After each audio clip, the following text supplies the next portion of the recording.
Hello everyone, welcome to the Layman Way, and this video is a part of my playlist on economics for UPSC prelims, which you can always go on the I button in the top right corner and view our full course. Alright guys, if you are new to the channel, do not forget to smash the like button, subscribe and also turn on the notifications. Do recommend the video to your friends, and if you are following this course, do not forget to leave a comment down below so that we can motivate one another, and let's get started. So guys let's continue our lecture. और last lecture में हम F और F के बारे में हमने पढ़ाई करी थी, है ना, कि एफ क्या होता है और एफ क्या होता है, हमने ये देखा था। अब आज हम थोड़ा और ड्वेल इन करते हैं और देखते हैं कि वैसे तो मैंने आपको काफ़ी चीज़ें समझा दी है, थोड़े कुछ और पॉइंट्स देख लेते हैं कि एफ का क्या मतलब है। So F refers to an investment made by a foreign company and already existing company of other nations और by setting up a subsidiary, है ना। जैसे कि मैंने बात किया था, सब्सिडियरी मतलब BMW का अगर प्लांट आ रहा है चेन्नई में तो दैट इज़ अ सब्सिडियरी, ठीक है।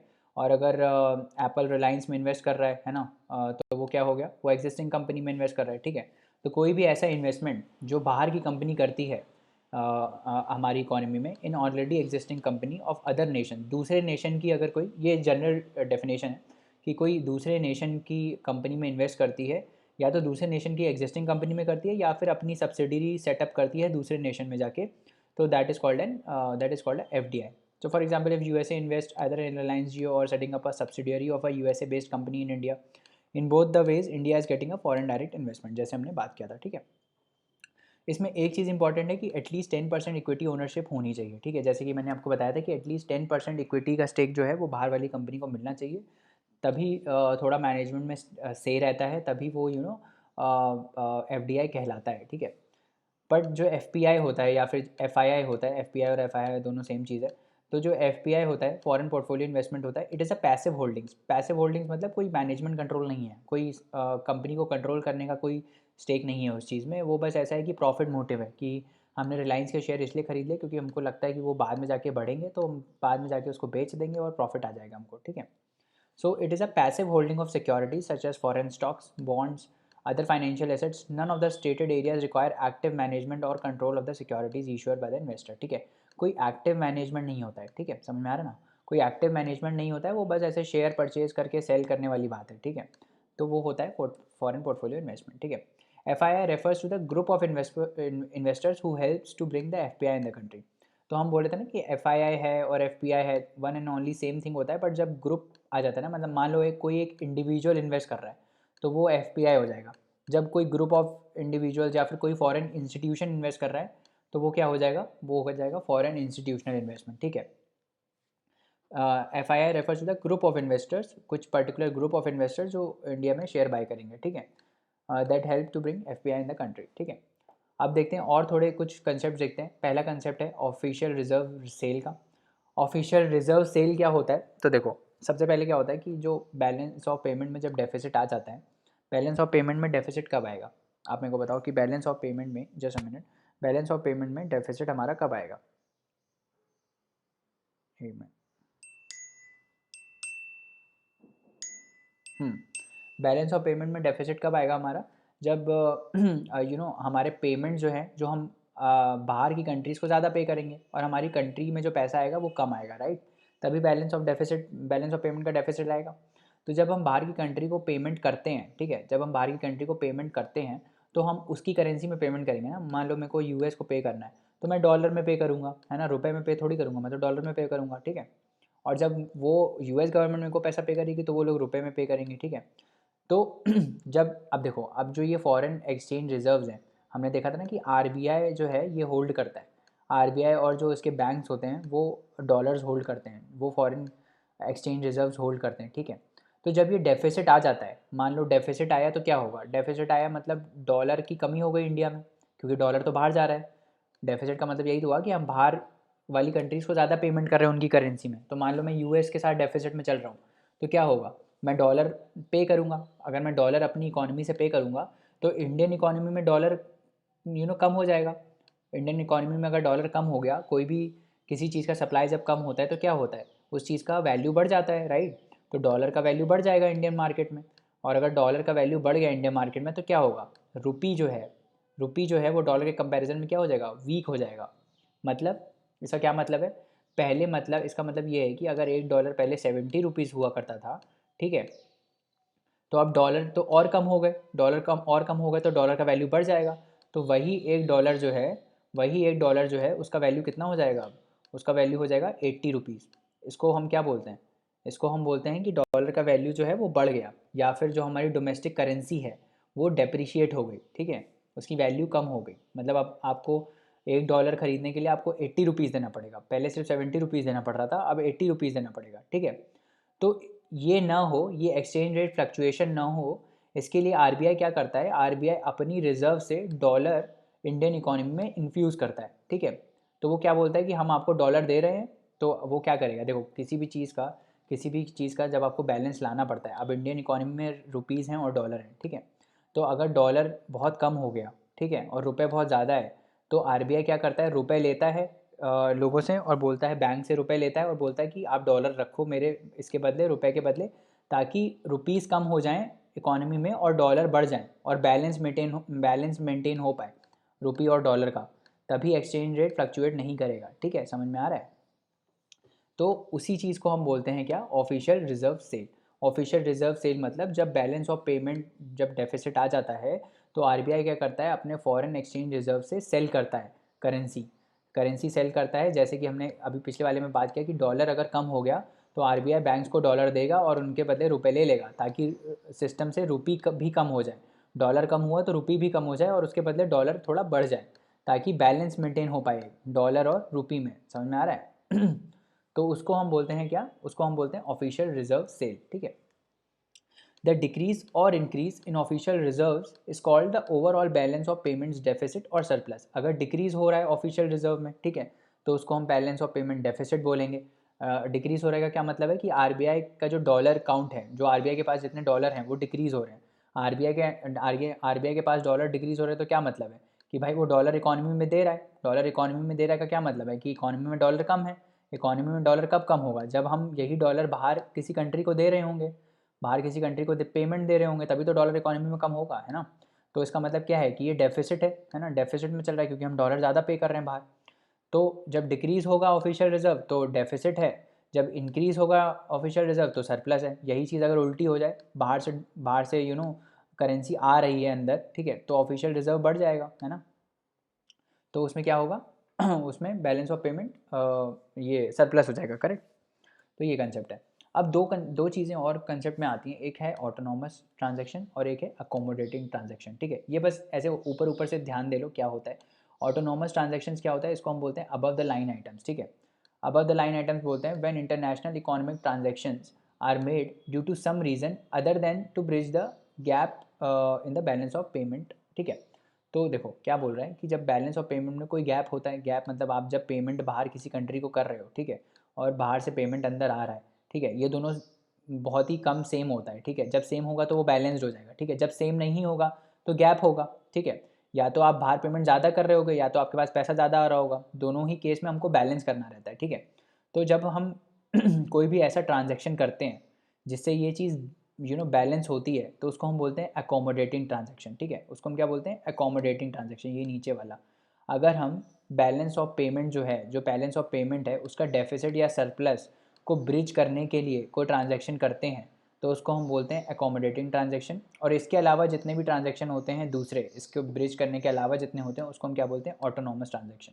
तो ऑटोनॉमस ट्रांजैक्शन को अबव द लाइन आइटम्स भी बोलते हैं और अकोमोडेटिंग ट्रांजैक्शन को हम बिलो द लाइन आइटम्स भी बोलते हैं, ठीक है।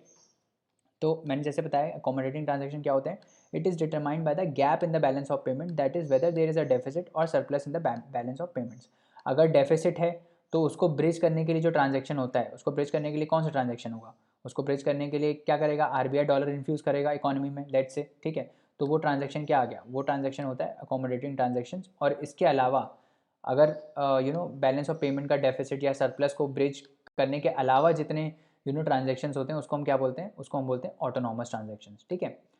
और एक होता है ऑफिशियल रिजर्व ट्रांजैक्शंस, वो यही होते हैं, सेम चीज़ होती है। ऑफिशियल रिजर्व ट्रांजैक्शन क्या होते हैं, they are made to bridge the gap in the balance of payment, they are seen as accommodating item in balance of payment, ठीक है। तो ये जो अकोमोडेटिंग ट्रांजैक्शंस हैं इसी को ही हम मतलब जब हम आरबीआई ये सेल करता है, आरबीआई अपने एक्सचेंज रिजर्व को सेल और बाय करता है, डॉलर को सेल और बाय करता है, तो उसी ट्रांजैक्शन को हम क्या बोलते हैं, ऑफिशियल रिजर्व ट्रांजैक्शन, क्योंकि वो अपने फॉरेन रिजर्व से जब ट्रांजैक्शन कर रहा है तो उसको हम बोलते हैं ऑफिशियल रिजर्व ट्रांजेक्शन, और वो इसी के अंडर आता है, अकोमोडेटिंग ट्रांजेक्शंस के अंदर आता है।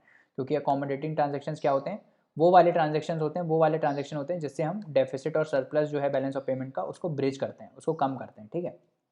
और इसके अलावा जितने होते हैं वो क्या होते हैं, ऑटोनॉमस, इसको बोलते हैं अबव द लाइन, अकोमोडेटिंग वाले को बिलो द लाइन, ठीक है। और ऑफिशियल रिजर्व ट्रांजेक्शन वही जो ब्रिज करने वाले होते हैं इसके अंदर आते हैं, जो कि अकोमोडेटिंग ट्रांजेक्शन के अंदर आते हैं, ठीक है। अब एक चीज़ इंपॉर्टेंट है कि जो नेट बैलेंस ऑफ पेमेंट है वो हमेशा जीरो रहना चाहिए, ठीक है।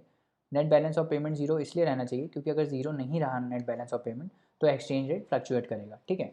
मतलब कि क्या मतलब है कि मान लो डेफिसिट चल रहा है बैलेंस ऑफ पेमेंट में, ठीक है। तो डेफिसिट चल रहा है इसका मतलब डॉलर बाहर ज़्यादा जा रहा है और डॉलर इंडियन इकोनॉमी में कम है। और अगर डॉलर इंडियन इकोनॉमी में कम हो गया, जैसे कि मैंने आपको पीछे बताया कि अगर डॉलर इंडियन इकोनॉमी में कम हो गया तो क्या होगा, डॉलर का डिमांड बढ़ जाएगा, डॉलर का डिमांड बढ़ जाएगा तो डॉलर का वैल्यू बढ़ जाएगा और रुपए का वैल्यू कम हो जाएगा। तो इससे क्या हुआ, अपनी जो लोकल करेंसी है, जो रुपीज़ हैं, वो डेप्रीशिएट हो जाएगा। तो ऐसा नहीं करने देना होता है, ठीक है। तो इसीलिए आरबीआई हमेशा ऐसा कोशिश करता है कि नेट बैलेंस ऑफ पेमेंट जो है वो ज़ीरो हो, ठीक है। इसका एक एग्जाम्पल देख लेते हैं पूरे कैपिटल और करेंट का, ठीक है। तो मान लो मान लो क्या है कि हमारे एक्सपोर्ट्स जो हैं, ठीक है, जस्ट फॉर एन एग्जांपल, ये ऐसा आपको कुछ रटना नहीं है इसमें, बस ऐसे देख लो क्या है। मान लो कि एक्सपोर्ट्स जो हैं गुड्स का वो 150 मिलियन डॉलर्स हैं, ये मिलियन डॉलर्स यूएसडी में है, ठीक है सारा। तो मैं सिर्फ नंबर्स बोलूँगा। एक्सपोर्ट्स मान लो गुड्स का है 150, इम्पोर्ट आप कर रहे हो 240, तो नेट ट्रेड बैलेंस कितना हुआ, export minus import of goods only होता है ना, तो ये -90 हो गया trade balance, balance of trade जो हम बात कर रहे थे, ठीक है। ये सिर्फ आपको एक्सप्लेन करने के लिए कंसेप्ट, ठीक है। बैलेंस ऑफ ट्रेड कितना हो गया, 240 माइनस मतलब 150 minus 240, exports minus imports of goods only, है ना, -90 हो गया। अब नेट इन्विजिबल्स निकालते हैं। इन्विजिबल में क्या क्या आ रहा था हमारा, सर्विसेज आ रही थी, इनकम आ रही थी, और क्या आ रहा था, ट्रांसफ़र पेमेंट्स आ रहे थे, है ना, यही आ रहे थे, ये तीनों चीज़ें हैं, सर्विसेज, इनकम और ट्रांसफ़र। तो इनका हमने कुछ कुछ वैल्यू ले लिया, जैसे मान लो नेट फैक्टर सर्विसेज जो है वो 30 हैं, ठीक है। सर्विसेज क्योंकि हम बाहर एक्सपोर्ट ज़्यादा करते हैं तो ये पॉजिटिव होगा। इनकम मान लो -10 है, बाहर से ज़्यादा इनकम आ रही है, मतलब यहाँ से बाहर ज़्यादा इनकम जा रही है, ठीक है। ट्रांसफ़र्स 32 हैं, ये भी पॉजिटिव हैं क्योंकि बाहर से ज़्यादा ट्रांसफ़र्स आ रहे हैं, रेमिटेंसेज ज़्यादा आ रहे हैं, और इंडिया से जो फॉरेनर्स बाहर भेज रहे हैं वो कम भेज रहे हैं, ठीक है। तो ये हो गया, ठीक है। अब उसके बाद अगर हम इसको ऐड करेंगे 4A + 4B + 4C, तो ये आ गया नेट में पॉजिटिव 52, नेट इनविजिबल्स हो गए 52। अब देखो ये चीज़ जो है ना, ये जितनी चीज़ है, this was the current account, ठीक है। ये करेंट अकाउंट था। करेंट अकाउंट में क्या आता है, गुड्स विजिबल्स में और इनविजिबल्स आते हैं, जिसमें सर्विसेज, इनकम और ट्रांसफर्स आते थे, ठीक है। तो अगर हम इस टोटल को पूरा कैलकुलेट करेंगे तो करंट अकाउंट बैलेंस कितना आएगा, पूरा ये टोटल -38। क्यों, क्योंकि यहाँ -90 था और इसको जब हमने जोड़ा तो 52 आया, -90 + 52 -38, ठीक है। अब कैपिटल अकाउंट की हम बात करते हैं। कैपिटल अकाउंट में क्या आता है, जो बाहर से हम असिस्टेंस ले रहे हैं, ठीक है। एक्सटर्नल कॉमर्शियल बॉरोइंग्स वाले लोन हैं, मान लो वो 2 मिलियन डॉलर्स है, ठीक है। एक्सटर्नल असिस्टेंस मान लो 0.15 है जो बाहर से आ रहा है। शॉर्ट टर्म डेट है, जो लोन ले रखे हैं वो जो इंडिया में लोन ले रखे हैं वो 10 है। बैंकिंग कैपिटल की हमने बात करी थी, जिसमें हमने एनआरआई के डिपॉजिट्स की बात करी थी और एफसीएनआर की बात करी थी, है ना, वो मान लो 15 है, ठीक है। उसके बाद फॉरेन इन्वेस्टमेंट्स जो बाहर से आ रहे हैं, एफडीआई और पोर्टफोलियो एफआईआई, वो कितने हो गए, 13 और 6, ठीक है। और कुछ और इन्फ्लोज हैं जो नेट में -5 है, ठीक है। अब आपको क्या करना है, अब इन सबको ऐड करना है भाई, इसको ऐड करो, सबको कितना हुआ, 19 15, 19 और 15 कितना हुआ, 19 और 15 34, 34 और 10 44, ठीक है। 44 और 2 46, 46 और 0.15 46.15, राइट, 46.15 हो गया। अब इसमें से हमको क्या माइनस करना है, इसमें से हमको ये -5 करना है, ठीक है। ये टोटल है 19 ऐसे आया है, 13 + 6 से आया है 19, ठीक है। तो हमने ऑलरेडी एफडीआई और एफपीआई इंक्लूड कर लिया इसमें, ठीक है। तो कितना आया 41.15, ठीक है। ये आ गया 41.15। तो कैपिटल अकाउंट का बैलेंस कितना हो गया 41.15, कैपिटल अकाउंट का बैलेंस कितना हो गया 41.15, ठीक है। अब देखो, अब इसमें डिफरेंस कितना आ रहा है, करंट अकाउंट है हमारा -38, करंट अकाउंट है हमारा -38 और कैपिटल अकाउंट कितना है 41.15, ठीक है। तो अगर हम इसको करेंगे तो कितना आएगा 3.15 आएगा ये सरप्लस में, ठीक है। टोटल बैलेंस ऑफ पेमेंट में सरप्लस है क्योंकि करंट अकाउंट ज़्यादा है, ठीक है। अब सरप्लस को मैनेज करने के लिए हम क्या करेंगे, इसमें से माइनस एरर जो -3.15 कर देंगे ताकि ये ज़ीरो आ जाए, ठीक है। तो कुछ आरबीआई ऐसा करेगा कि ये जो सरप्लस है उसको एब्जॉर्ब कर लेगा इकोनॉमी से। ये जो सरप्लस आ रहा है, ये 3.15 का क्या मतलब है कि इकोनॉमी में इन टोटल पैसा ज़्यादा आया है ना, यही मतलब है इसका कि इकोनॉमी में इन टोटल पैसा ज़्यादा आया है, करंट और कैपिटल हम इंक्लूड करें तो ये सरप्लस हो गया। ना ही हमको सरप्लस चाहिए, ना ही हमको डेफिसिट चाहिए। तो इस सरप्लस को एब्जॉर्ब करने के लिए आरबीआई क्या करेगा, ये जो बाहर से डॉलर आ रहा है अंदर, इसको या तो ये एब्जॉर्ब कर लेगा या फिर रुपीज़ का इन्फ्यूजन बढ़ा देगा, ताकि जो एक्सचेंज रेट है वो स्टेबल रहे। और वो कितना बढ़ाएगा, वो इतना बढ़ाएगा $3.15 मिलियन का, ठीक है, ताकि ये टोटल जो नेट में है वो क्या रहे, वो ज़ीरो रहे। ठीक है, समझ में आ रहा है? समझ में आना क्या हुआ इसमें? हमने पहले करंट अकाउंट को कैलकुलेट किया, करंट अकाउंट में डेफिसिट आया -38, कैपिटल अकाउंट में सरप्लस आया 41.15 और नेट बैलेंस ऑफ पेमेंट में सरप्लस आया कितना, 3.15 का। तो इस सरप्लस को नेट में ज़ीरो करने के लिए आरबीआई क्या करेगा, आरबीआई डॉलर को या तो एब्जॉर्ब कर लेगा या फिर रुपीज़ का इन्फ्यूजन बढ़ाएगा। इसमें रुपीज़ का इन्फ्यूजन बढ़ाएगा ताकि डॉलर और रुपीज़ बराबर हो पाएँ। ठीक है, और वो जब बढ़ाएगा तो ये माइनस हम कर देंगे 3.15 से, जो कि आ जाएगा 0। ठीक है, तो ये हो गया। अब फॉरेन एक्सचेंज की बात करते हैं कि फॉरेन एक्सचेंज क्या होता है। ठीक है, तो फॉरेन एक्सचेंज होता है कि trading of one currency for another. ठीक है, इसका क्या मतलब है, मान लो मान लो लेट से मेरे पास रुपीज़ हैं। ठीक है, मैं बाहर जाता हूँ यूएस में, तो यूएस में तो रुपीज़ चलता नहीं, रुपीज़ में तो डॉलर चलता है। ठीक है, तो मेरे को अब एक्सचेंज करना है कि मेरे को ऐसा कुछ चाहिए कि मैं उनको रुपए दे दूँ और वो मेरे को डॉलर दे दें। ठीक है, तो कितने रुपए के बदले कितना डॉलर मिलेगा, that is called foreign exchange. ठीक है, मान लो मेरे को 70 रुपीज़ देना पड़ रहा है $1 $1 लेने के लिए, तो यहाँ पे एक्सचेंज क्या हो जाएगा, फॉरेन एक्सचेंज रेट क्या हो जाएगा, $1 इज इक्वल टू 70 रुपीज़। ठीक है, मतलब कितनी करेंसी आपको देनी पड़ेगी कितनी दूसरी करेंसी खरीदने के लिए, that is called a foreign exchange. समझ में आया? करेक्ट। तो ये हो गया कंसेप्ट। फॉरेन एक्सचेंज रेट क्या होता है, also called forex rate, is the price of one currency in terms of another rate called the nominal exchange rate. ठीक है, तो जो मैंने अभी आपको बताया ना सॉरी, जो मैंने अभी आपको बताया कि $1 जो है, $1 इज इक्वल टू 70 रुपीज़, मतलब आपको 70 रुपीज़ देने पड़ेंगे $1 खरीदने के लिए। तो this is called what, this is called a nominal exchange rate. अब हम देखेंगे नॉमिनल और रियल में क्या डिफरेंस है, बट अभी के लिए आप याद रख लो कि ये क्या है, ये नॉमिनल एक्सचेंज रेट है। कि आपको, अगर आप यूएस में जाके डॉलर खरीदना चाह रहे हो या फिर इन जनरल आप डॉलर खरीदना चाह रहे हो, तो आपको 70 रुपीज़ देना पड़ेगा $1 खरीदने के लिए। ठीक है, that is called a foreign exchange rate. ठीक है, अब देखते हैं अब इससे क्या इफेक्ट पड़ता है। ठीक है, ये एक्सचेंज रेट से इफेक्ट क्या पड़ता है, हम ये देखते हैं। ठीक है, मान लो मान लो अभी जैसे कि मैंने बोला कि $1 जो है वो 70 रुपीज़ चल रहा है, मान लो लेट्स से फॉर एग्जांपल। ठीक है, और आपको कोई चीज़ इंपोर्ट करनी है, इंपोर्ट मतलब आप बाहर से मंगा रहे हो। ठीक है, आप बाहर से इंडिया में मंगा रहे हो, तो आप यूएस से मान लो लेट्स से आप यूएस से कोई चीज़ इंपोर्ट कर रहे हो। ठीक है, तो आप पेमेंट किस में करोगे, आप पेमेंट डॉलर में करोगे, राइट। अब आप क्या करते हो कि भाई कॉफ़ी जो है वो $2 की है, मान लो लेट से कॉफ़ी आप इंपोर्ट कर रहे हो वो $2 की है, तो आप $2 दोगे और $2 के लिए आप कितने रुपए दोगे, 140 रुपीज़ दोगे।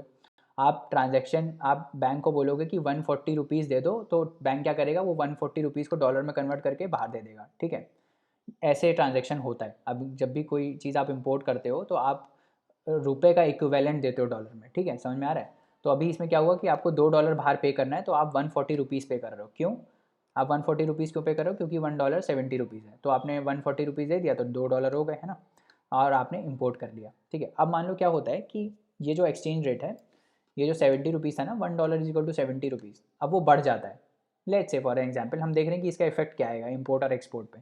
ये जो एक्सचेंज रेट है इसका इंपोर्ट और एक्सपोर्ट पे क्या इफेक्ट है, हम उसको एनालाइज करने की कोशिश कर रहे हैं। ठीक है, तो हम क्या करते हैं कि पहले $1 70 रुपीज़ एक्सचेंज रेट पे हमने कैलकुलेट किया कि हमको कॉफ़ी $2 की इंपोर्ट जब करनी है, हमको $2 की कॉफ़ी जब इंपोर्ट करनी है, तो हम 140 रुपीज़ दे रहे हैं। ठीक है, बिकॉज $1 इज 70 रुपीज़ और हम 140 रुपीज़ देंगे तो हम ये $2 की कॉफ़ी को इंपोर्ट कर पाएंगे। Correct, simple.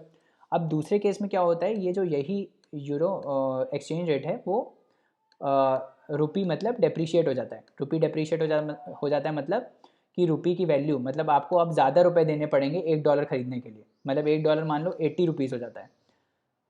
इस केस में जब आपको $2 की कॉफ़ी इंपोर्ट करनी है तो आप कितना रुपए पे करोगे, आप पे करोगे 160 रुपीज़। करेक्ट, अगर $1 का वैल्यू 80 रुपीज़ हो गया, समझ में आ रहा है, पहले $1 का वैल्यू 70 रुपीज़ था, तो आप $2 की कॉफ़ी इंपोर्ट करने के लिए 140 रुपीज़ दे रहे थे। अब वही चीज़ अगर $1 80 रुपीज़ हो गया, मतलब करेंसी जो है, रुपी जो है वो डेप्रीशिएट हो गया है।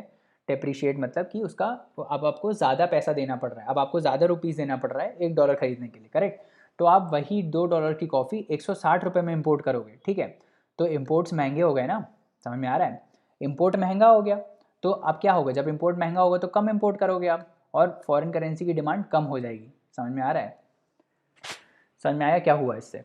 इंपोर्ट पे कैसे इफेक्ट आया एक्सचेंज रेट का, ये समझ में आया। इंपोर्ट कम हो गए, कैसे कम हुए, देखो फिर से समझाता हूँ कैसे कम हुए। जब रुपी हमारा जो हमारी डोमेस्टिक करेंसी है जब वो डेप्रीशिएट हो गई मतलब अब $1 जो है वो महंगा हो गया है। पहले हमको 70 रुपीज़ में $1 मिल जा रहा था, अब हमको 80 रुपीज़ में $1 मिल रहा है। तो उससे क्या हुआ, जो हम बाहर से चीज़ें इंपोर्ट कर रहे थे जो कि हम जिनका जो प्राइस था वो डॉलर में था, उसके लिए अब हम ज़्यादा रुपए दे रहे हैं। पहले हम 140 रुपीज़ दे रहे थे, अब हम उसी चीज़ के लिए 160 रुपीज़ दे रहे हैं, ठीक है। तो क्या हुआ, इंपोर्ट्स कम हो जाएंगे, है ना, लोग कम इंपोर्ट करेंगे क्योंकि लोगों को ज़्यादा पैसा देना पड़ेगा, तो लोग कम चाहेंगे नहीं कि हम ये इंपोर्ट करें, तो इंपोर्ट कम हो जाएंगे। और जैसे ही इंपोर्ट कम होंगे तो क्या होगा, जैसे ही इंपोर्ट कम होंगे तो क्या होगा, आप बाहर जो डॉलर दे रहे हो, जो आप फॉरेन करेंसी दे रहे हो बाहर, वो कम हो जाएगी, ठीक है। डिमांड कम हो जाएगी फॉरेन करेंसी की, क्योंकि अब लोगों को चाहिए ही नहीं फॉरेन करेंसी, क्योंकि वो तो इंपोर्ट कर ही नहीं रहे, है ना। तो इससे क्या हुआ, इंपोर्ट भी कम हुआ और फॉरेन करेंसी की डिमांड भी कम हो गई, ठीक है। ये आप क्या रखोगे, याद रखोगे, ठीक है। तो चलिए दोस्तों, आज के लिए इतना रहने देते हैं। नेक्स्ट लेक्चर में और कंसेप्ट्स को पढ़ेंगे। जाने से पहले लाइक शेयर सब्सक्राइब ज़रूर करें, अपने दोस्तों को रिकमेंड करें। अपनी क्वेरीज़ आप हमको queries@thelaymanway.com पे भेज सकते हैं, जहाँ पे हम आपका रिप्लाई इंस्टेंटली करेंगे। और पढ़ते रहिए, हार्डवर्क करते रहिए, है ना। अगले लेक्चर में मिलते हैं। Thank you, bye bye, take care.